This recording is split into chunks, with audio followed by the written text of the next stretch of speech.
Okay, good afternoon mga minamahal kong mga taga-subaybay. Iilan lang naman kayo. Kung sakali namang dadami kayo or it happens na may come across with my video, i-share ko lang yung pero hindi ko wala akong na-record, no, na nagbanggit sa isyung ito, no, pero nadinig ko kung di lang ako sure kung si Yusek Claire Castro, no, na there was that item na binanggit niya na yung parang kadahilanan sa isa sa mga kadahilanan kung bakit ni-reject yung request ng DDS side or camp na i-interim release. Alam naman natin yung i-interim release na parang or i-release siya na ang punto doon ay i-house arrest siya dahil sa matanda na siya at yung kondisyon ng health niya ay yung ang sinasabi doon ay na nag-collapse o saka yung impairment ng cognitive impairment niya, so ibig sabihin halos hindi na nakakilala, ganun ano. Now, isa doon sa binanggit na ginamit sa kalaban ni DDS, no, yung sa anong tawag diyan, yung sa side ng 'di ba yung defense side at saka yung prosecution side. Okay, so sino yung lawyer natin na bali mas taas pa kay Attorney Conte, ano.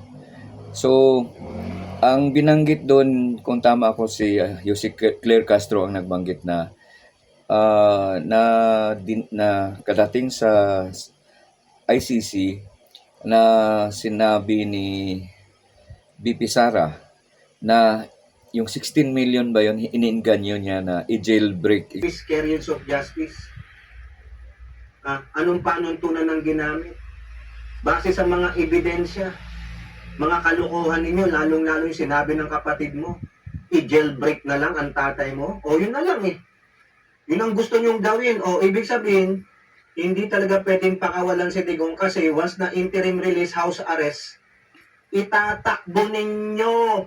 Sabihin, itakas nila or parang baliwalain nila yung kapangyarihan ng ICC. So, i-jailbreak meaning lusobin nila yung kung saan si Duterte, former President Duterte. Kung isipin mo yan, tama ba yun? Tama ba yun na kung totoo yun, no? Kung totoo nga yung na sinasabi ni nag-inganyo si BP Sara sa dahig yan na i-jailbreak nila, so lusobin nila bali yung jailbreak. So parang yung di ka magpapaalam mo kaya basta idaan mo sa dahas yung ano, yun ang pagkakaintindi ko, pero take note, di ako lawyer, no, so pwedeng mali ako. So kung may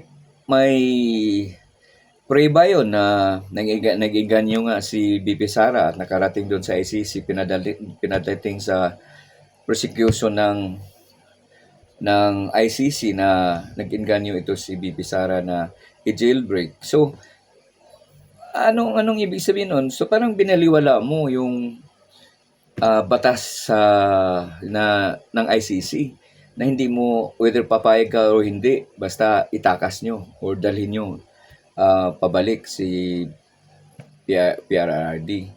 So, di ba kung ganyan, kung isipin natin,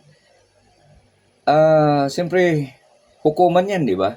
So, nakikita mo na hindi mo nirespeto yung hukom na may pangasiwa.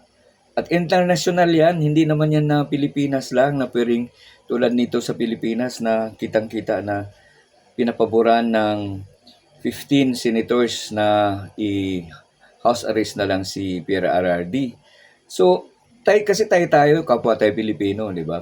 Pero kung sa ibang bansa yan, na may mga panindigan, na yun mga advocate na kailangan law-abiding tayo, at talagang mas matitindi ang mga kaso na hinawakan ng ICC, meaning, hindi yan basta matatakot. Hindi mo kayang takutin yan.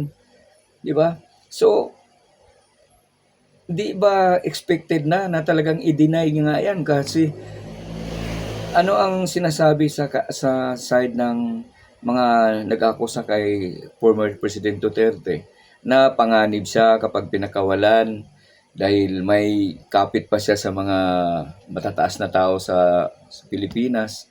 So kung nakikita nila at saka yan nakikita din nila na gaano kasigasig ang mga tao maliban pa dyan sa may pinapasang ano sa Senado na may pinasa sila na asking the ICC or telling their side na or expressing their side na they are recommending na si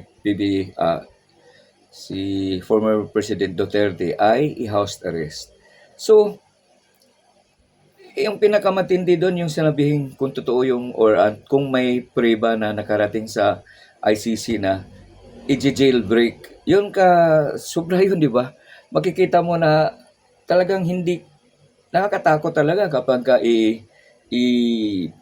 pagbibigyan nila na si former President Duterte ay house arrest dito sa Pilipinas. So, kung yun nga nasa ibang bansa, ganun makarinig pa sila na jailbreak, what more kung dito sa Pilipinas yan na suportado ng mga ibang senador.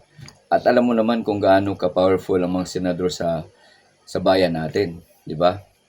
So, kaya yun, na-share ko lang. So, hindi pagpapakita na wala kang galang. Kasi sa batas, hindi nadadaan sa ganyang tapangan, di ba? O pwedeng matapang ka pero politely mo sinasabi yung side mo na masabi nating nirespeto mo pa rin ang batas. May rule of law tayo kasi di naman to yung sinabi nila yung Banana Republic, di naman to na parang anarkiya tayo. The law of the land still stand, di ba? And ang tingin ko ito sarili kong pananaw. Hanggat sa history natin, meron bang na-topple down o meron bang napaalis sa gobyerno ng presidente o gobyernong na paalis kung hindi sinang-ayunan ng military? 'Di ba? Pero tingin mo ba sa ngayon sa sitwasyon natin, sasang-ayon ang military natin na paalisin si PBBM? Sa tingin ko hindi. Why? The Philippines is so dependent with the support of the allied countries or yung countries of like-minded, yung parehong pinaglaban. So, siyempre, dependent o masyadong malaking say ng Armed Forces of the Philippines yung stand ng Amerika. Pag babaliktad ang mga military, sa tingin mo, kaya nila lahat ba yan susunod? Ano ang may weapons tayo na hawak ng Amerikano ngayon sa ano. So, hindi mag-succeed yan. Parang suicide yan. Di ba? So, hanggat malakas ang samahan ng PBBM administration to that of the US and Japan, Australia, these powerful countries will support PBBM. At yung mga ingay ng mga against ng PBBM, lalo na in a way na drastic na, I do not think mag-succeed yan. Ito ay pananaw ko lang. Di naman ako kilala. Pero sa tingin ko, nasa sa inyo kung sa tingin nyo ba may rason din naman kung ba't ko nasabi ito. So, nasige ko lang yung nasa isipin ko.